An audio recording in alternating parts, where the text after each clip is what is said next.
Hello, my people. Thank you so much for joining me again in this live session. So I bring out updates about Nnamdi Kanu. Many people have been wondering why is it that Nnamdi Kanu's continuous detention has been for 6 years now and nobody is talking about it. Some people are still confused. They want to really understand what is the thing, like what made them to keep this man in continuous detention.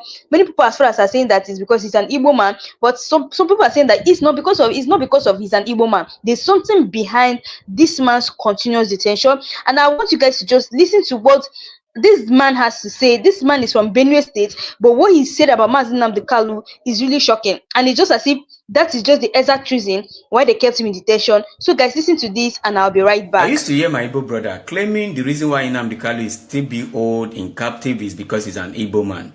Before I proceed on that, all my claim in this video, they are allegedly. When I know they can't control day. My Igbo brothers, those of you that think the reason why they are holding Nnamdi Kanu in captive till date is because he's an Igbo man, that is not true. I have 3 reasons why they are still holding Nnamdi Kanu, but those reasons are allegedly. Now, my number 1 reason is when Nnamdi Kanu was fighting for freedom, he was not just fighting for himself and his family. He was fighting for the whole Nigeria. He was opening a lot of Nigerian eyes to reality, making them to know the secrets of our oppressors. If it's that Nnamdi Kanu was fighting for himself and his tribe, he therefore not even pay attention. But Nnamdi Kanu was fighting for Yoruba, he was fighting for Middle Belt, he was fighting for Cross River, he was fighting for Edo, he was fighting for all tribes in Nigeria, apart from one particular tribe, where if you say, now them they hold us captive till date. And when he was doing all of that, they definitely know, say, if people don't even believe and then, in future, they go believe him. Now, waiting they happen, people don't they believe him. Ideology of Nnamdi Kanu, all of us don't they dance to him. So these people don't already see him since. That is why they hold him down. And they know if they release this man, it go cause more trouble, it go cause more eyes opening to a lot of people, to them. So that is why they are still holding him. That is my number 1 reason. Remember, allegedly. My second reason is because no matter what they do this man is not backing down. Negotiation, torture, whatsoever names, which name they never call him, is not still backing down. So he's a stubborn person. Now let me give one example. This guy, Sunday Igboho, was one of the people that are fighting for Yoruba nation too. But when hand touch and waiting happen, allegedly, maybe they don't negotiate with him now. He don't they dance to their tune. He doesn't care about Yoruba people anymore. Whether I like him or not, this man here did not care about Yoruba anymore because he cannot withstand the torture whether they give him a kukuma dance to their tune. Now there is a woman doing that work now. We be saying don't go far. We no be Sunday Igboho, but people think Sunday Igboho is the one pushing. No, Sunday Igboho is not pushing anything. There is a woman in Yoruba land that is pushing so hard to liberate Yoruba people from their oppressor. I no go call the woman name. The Yoruba we really know about Yoruba, know the woman why they talk about. But this woman have go far. But this guy here have retreated. He has surrendered, but pretending to still be working with Yoruba people. Allegedly. Now my 3rd reason is due to some of my Igbo brothers. Some of my Igbo brothers are the reason why Nnamdi Kanu is still being held captive. And here's the reason why I said that. Now, many tribes don't fuck up for Igbo side many centuries ago or many years ago. And unknowingly to a lot of us, we did this century. And a lot of us, we did this century, now we can't know the reason why Nnamdi Kanu they fight. Now, a lot of us are ready to work with Igbo people, but a lot of Igbos are not helping the situation. The only way where Nnamdi Kanu can be released easily is if many tribes start coming together and start pushing for his release. But as long as say now some group of people they fight for his release, they won't release him.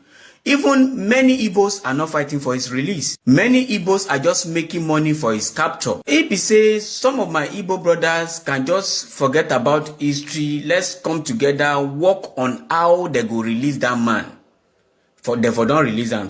But they are not doing that. What you see is, oh, Benue people did this one, 1970. Ah, Yoruba this one, this one. That one did this one. Now these same people, well, now the few say, now they attack. Now we still feel come together, push for the release of Nnamdi Kanu, which some of the people are doing already. Because all this one, whether the whole Nnamdi Kanu, anything will make the government release Nnamdi Kanu, this country go surely divide. They know it. That is why they distract us with history. We be say now them go hide them all this while. Now they can't release those history because they know say it go cause chaos among us. And most of them are even propaganda from these same people. Igbo coup, Yoruba coup, Hausa coup, whatsoever coup, all those things na distraction. Be smart in this country so that we go fit get our freedom very quick.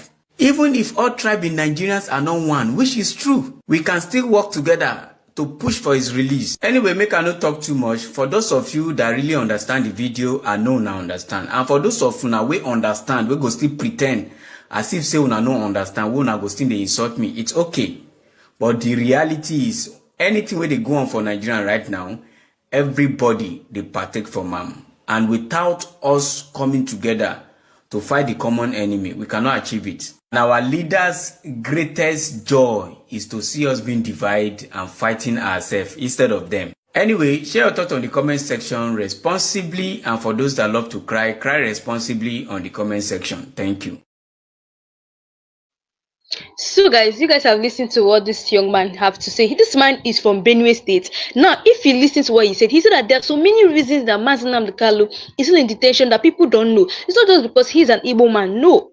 They know that once they release Nnamdi Kanu, the country is going to be divided. That is why you see they're keeping him in continuous detention. They know the capability of this man. And that's one thing people don't understand. It's not just because he's an Igbo man. There's something so deep about it. Now he went as well as giving an instance. Okay, look at Sunday Igboha. Sunday Igboha has even left, like he's not even doing any. You know, before he was a Yoruba freedom fighter, he wanted a Yoruba nation, but it just as if, because let me say allegedly, just as if, I don't know, I would say they had to reason with him or paid him, you know, he just had to drop he's no longer following the Yoruba nation agitator like that. Because, you know, Nnamdi Kanu is someone who is not just fighting for his family. You get it? Nnamdi Kanu is not just fighting for the family, he's also fighting for everybody. He's fighting for Yoruba, he's fighting for Hausa, and that is the reason. And he's not just fighting for, he's fighting for the Yoruba, he's fighting for the Igbo people. So, you know, they have found out that, okay, this is the particular thing he's fighting for. He's not just fighting for his family, he's fighting for the whole country. That's the reason why they're keeping him in continuous detention. Because take, for instance, if he was fighting for his family, they would have released him a long time ago. Maybe give him bribe or something and they'll release him. And you will just calm down. But because I found out that, okay, this man is actually fighting for Nigeria, like Igbo and Yoruba. That's the reason why they're keeping in continuous detention. And he went as well as saying that the people who are causing us to be the way we are now is the Hausa and Fulani people. And that's the reason why they're trying all their possible best to keep him in continuous detention, because they have known that this man is a political man. Like, he's just a man for everybody. This man is fighting his own fight. It's a different fight. His fight is not just for himself or his family. It's a different fight. And that is why you see many people, both the Southeast governors, they're not saying anything about it, because they know that this man is not fighting for only himself and his family. He's not fighting for the freedom of only himself. He's fighting for the Yorubas and the Igbo people. And Nnamdi Kanu is so intentional about the freedom of Ndibos, thereby saying that he must declare Biafra, saying that Biafra must come whether they like it or not. This to show you what this young guy have said there. This guy now that is saying this is from Benue State. I've seen a lot of people whereby they're saying that they can't believe, many tribes saying that they cannot believe Nnamdi Kanu. Who is Nnamdi Kanu? He doesn't know anything, he's just an Igbo man. But a lot of people today are testifying about Nnamdi Kanu. They're saying that everything Nnamdi Kanu said in history has happened. Both the way Fulani terrorists are invading us, he said it. If you guys can remember the broadcast of Nnamdi Kanu, he talked about Fulani terrorists, the way he was warning the Hausa people against Fulani people, but they said that them and Fulani are war, and now the Fulani terrorists are invading them day by day. Day by day, the people are now running away from the community. I want you guys to just take a listen to what this young man has to say about what is currently happening in the northern side, and I'll be right back, guys. So, yesterday, Benue youths who have decided to rise against the storm, face their fears, captured one of the Fulani herders that attacked them. But to my surprise, I never knew the Fulani herders had mothers. I never knew. This Fulani herder that was captured yesterday begged that, I beg before una pay me, because I know say na pay una go pay me, allow me to call my mother in the village. in Zamfara. That I am sorry, she should forgive me. So indeed, even the devil has conscience. Indeed, even the evil that we are so much afraid of has human feelings, right? These are people within the period of 2 years under Tinubu. The Fulani herders have been able to buy nothing less than 12,000 people, specifically between the axis of Benue and Plateau State. In fact, it has gotten to a point that the Nigerian government has come out openly to confess that we do not have the capacity, we do not have the intelligence to hold these people down. Right? We have seen the tour of TV in Benue who has come out that all Fulani herders must be extradited.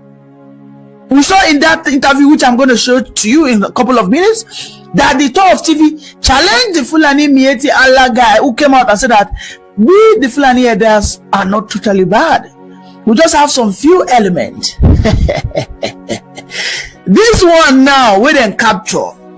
They don't capture in blockers. Boom! Is begging the youth, like, I beg, please, let me call my mother. At least before you buy me. Before this guy went for the attack, whom I am sure he has been succeeding in this series of attacks, he would have been sending proceeds back home. I am goddamn sure. I am sure he has wife. I am sure he has children. I am sure he has family members and friends. Right? And his mom, if he knows that he has the phone number of his mother, I am sure he would have been engaging his mom. I am sure he would have been sending proceeds. This is not even stealing. This is banditry, terrorism. They go into people's villages. People will be in their sleep. They will buy them like chickens, take their farmlands, rape their women's. Right? Now, listen, the Benue youth, I am proud of you. Yes. I cannot say how you take this. I don't know if you should hand over this Fulani headsman to the police. I don't know if you hand them over to the soldiers. But what we know is the antecedents of the Nigerian army on how they treat these herdsmen, these Fulani terrorist herdsmen, has not been in any way encouraging.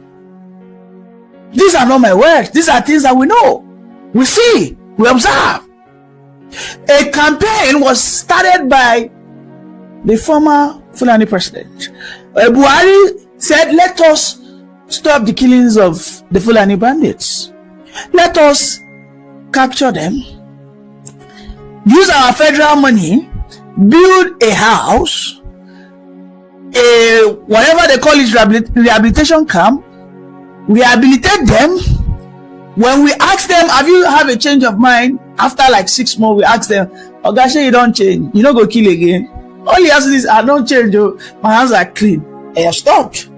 Have you seen a lion that has tasted blood and that would never want to kill again? That's my question to you, the Benue youths.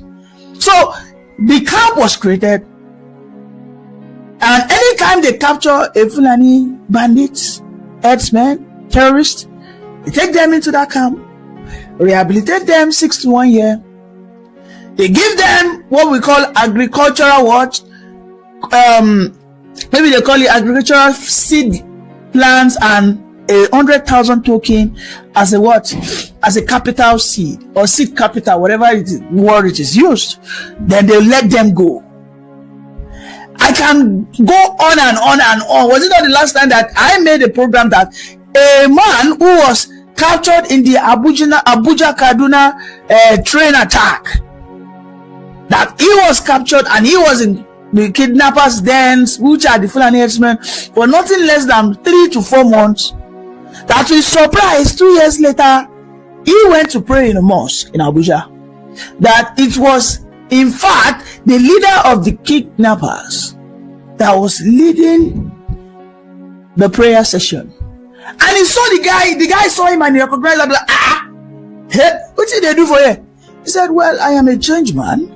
The federal government, in their magnanimity and benevolence, and so forgiving to us because we are Nigerians, and not just Nigerians, we own Nigeria. Or do you want to dispute that? Do you want to argue that? I mean, we know those that control the politics, and whoever control the politics of any society owns the country. Who are those that decide who become the leader? If Tinubu wants to become the next president, we know he will go and beg the Babangidas, the Serikin Turakis. We know he will go and beg the Sultans and co. So I don't have to have tongue-in-cheek to talk about this. These things are obviously clear, right? They're obviously clear. So if the Benue youth, if you want to allow him call his mother, you might be, you might no problem. You guys are Christians, and I know Christians, there's a doctrine in the Christian world that says that when I slap one side, bam, you turn the other one, you bam, you don't say God is with you. I mean, I'm not going to be against it. But what I know is the DSS has said, we do not have the capacity. What you want to do is at your fingertips. You can decide to rise up and protect yourself. You can decide to lay low and they wipe you out into oblivion. Because the DSL, before they respond, the attackers would have done their evil. I mean, they would have done all the wiping and mopping, whatever they know how to do best. Right? Just some hours ago, the suicide bombers are back. Right?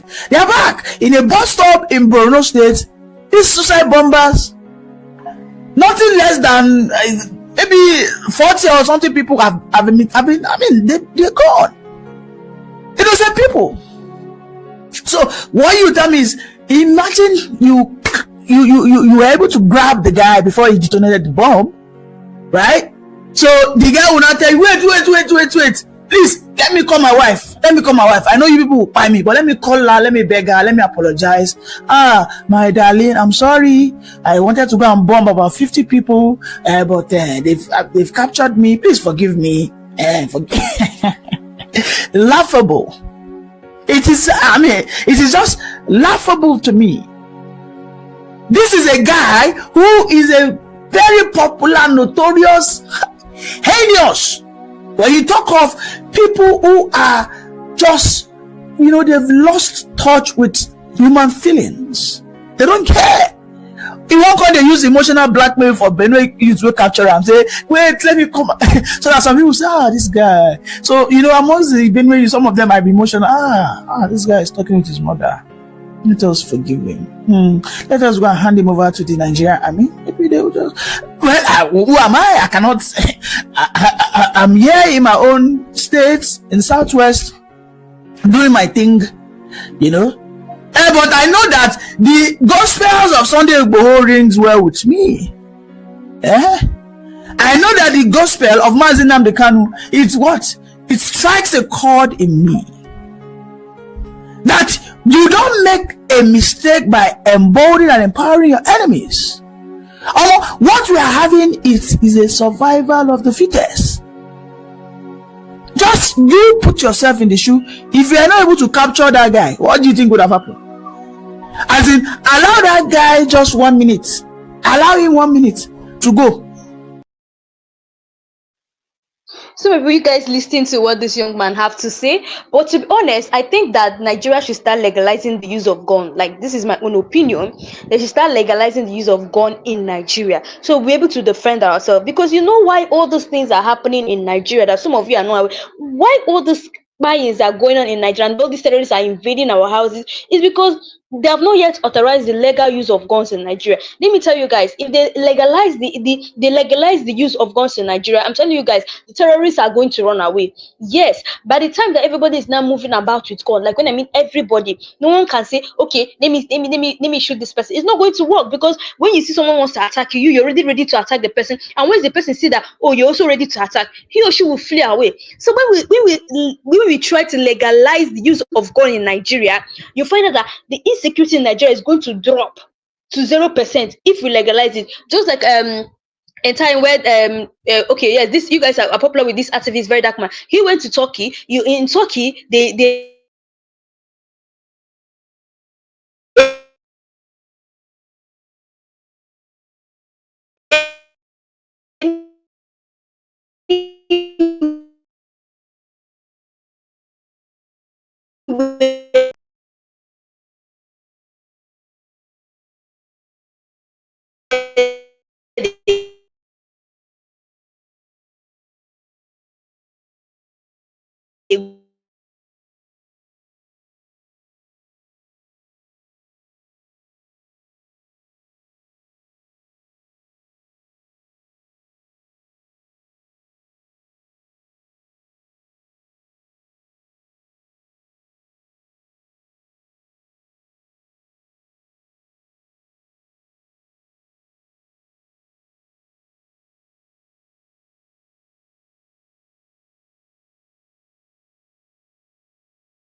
So my people, so sorry for the network issue. Like the network is very bad here.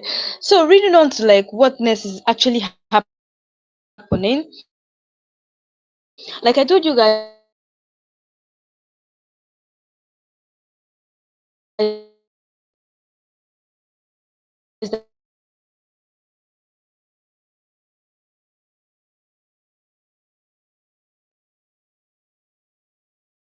that we need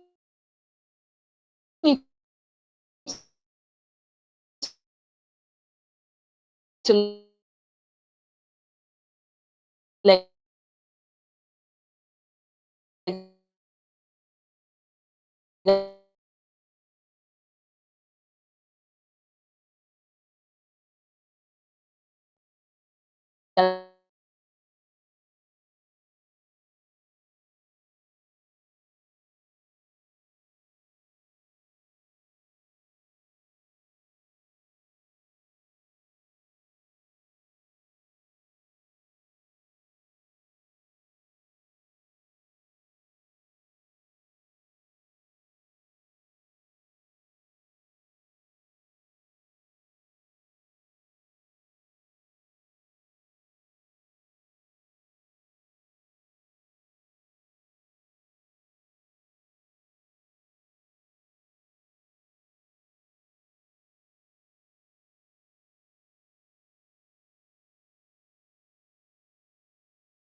Inauguration ceremony.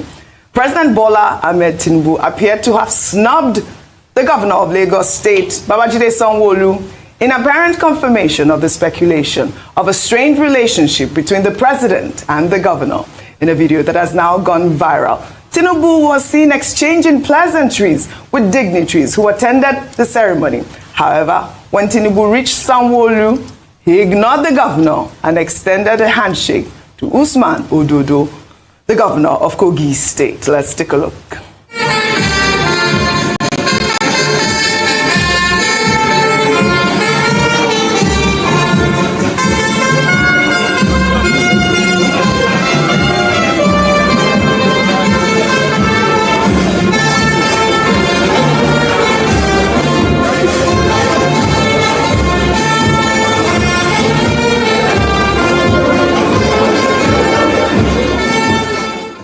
All right, we saw that video. I've been by. You know, there's been that story. No, because you're smiling, but you know that Bianca Ojukwu, Nigeria's Minister of State for Foreign Affairs and widow of the late Biafran leader, Dim Chukwuemeka Odumegu Ojukwu, has fulfilled a decades-old promise by honoring Bruce Mayrock, the 20-year-old American student who died protesting during the Civil War. On May 30th, 1969, Mayrock set himself ablaze in front of the United Nations headquarters in New York, desperate to draw the world's attention to the atrocities of the Nigerian Civil War. Before his passing, Ojukwu had confided in Bianca his desire to immortalize the man. Now, 13 years after Ojukwu's death, Bianca kept that promise. She built the Bruce Mayrock Memorial Building, a 3-story edifice with a memorial hall, exhibition gallery, and conference center. She also launched the Bruce Mayrock Memorial Foundation, which empowers youth through skills training, entrepreneurship, leadership, and peace building.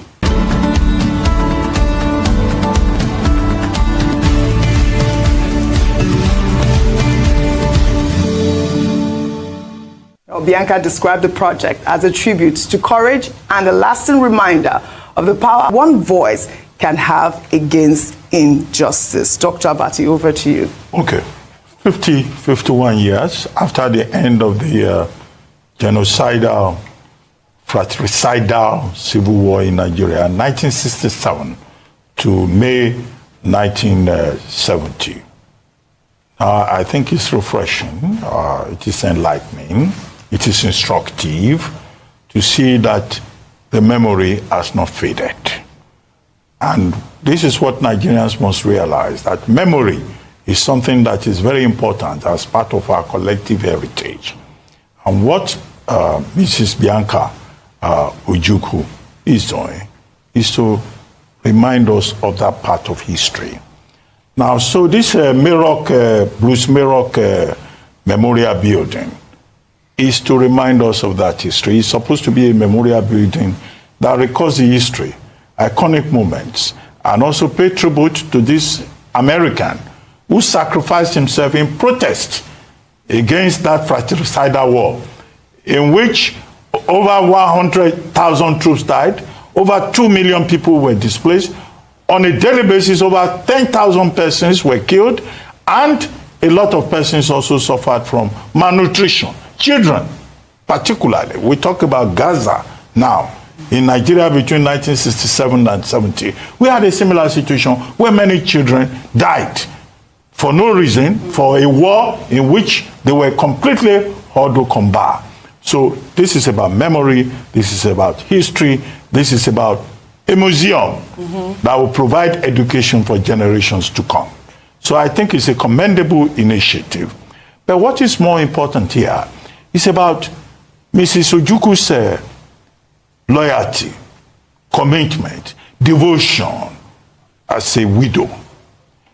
One of the last wishes of Dim Odumegu Ojukwu was that he would like a memorial building to be built in honor of this gentleman, Bruce Merock, who engaged in an act of self-immolation in identification with the people of Biafra. Now, some widows are merry widows. Once their husbands die, they just break off. But this is Bianca Odumegu Ojukwu respecting one of the last wishes of her husband and showing that even in death, she's a very faithful and loyal wife. In Nigeria, even some wives, when their husbands are alive, they are disrespectful and they are disloyal, and they don't even, hold the institution, serious. So this must be a message to all wives, to all persons in the institution of marriage. And I think that Ndigbo will be very proud of Mrs. Bianca Odumegu Ojukwu. It's not just Bruce Merock that she's paying tribute to. She's also paying tribute to her husband. She's paying tribute to the cause of Biafra. She's also paying tribute to our collective history. Because whatever may be the circumstances today, it's not a part of history that we should wish away. It should be a sober reminder that no country can survive 2 civil wars. And that's why the major concern of every Nigerian should be peace and unity. When we remember the Biafran history, all of us should live together. What are you talking about? Is it the war in Kwale? Is it the war in the genocide in Asaba? Is it the malnutrition and the crisis that Nigerians face collectively? The message is, as General Gowon put it, to go on with one Nigeria is a task that must remain an eternal obligation for every one of us as Nigerian compatriots. Well said, Dr. Abati. Igbophobia, how Fulani elites weaponize hate to advance conquest and Islamization in Nigeria. Before the British amalgamated the southern and northern protectorates into what is now known as Nigeria, the Igbo people lived in relative peace in the old eastern region, free from war, tribal conflict, or domination. The same could not be said of the north, where centuries of conquests had reshaped the political landscape. Few Nigerians are aware that long before Nigeria's creation, the region now known as the North experienced series of violent territorial conquests, commonly referred to as jihads, led by Fulani extremist Uthman Dan Fodio. His jihad dethroned the Hausa kings and replaced them with Fulani emirs, a legacy that persists to this day. When Black Africans attempt to raise awareness of these historical truths, they are often met with resistance and resentment. As the late reggae legend Lucky Dube once said, "When you go to America, the first thing they do is give you a Bible and teach you how to read. In Africa, they give you the Bible and say don't read." This speaks volumes about how knowledge is often suppressed to maintain control. Despite their immense contributions to Nigeria's development and international reputation, the Igbo people have faced systemic marginalization. This marginalization stems from a calculated narrative crafted and propagated to cast Ndigbo as threats to national unity rather than as fellow stakeholders in Nigeria's progress.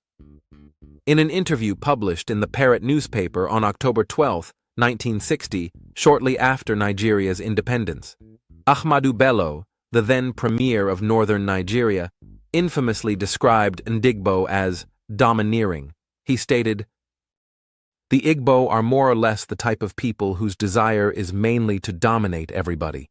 If they go to a village or town, they want to monopolize everything in that area. If you put them in a labor camp as a laborer, within a year, they will try to emerge as headman in that camp." This sweeping generalization was not only unfounded, but deeply divisive. When questioned about employing Igbos in the north, he responded,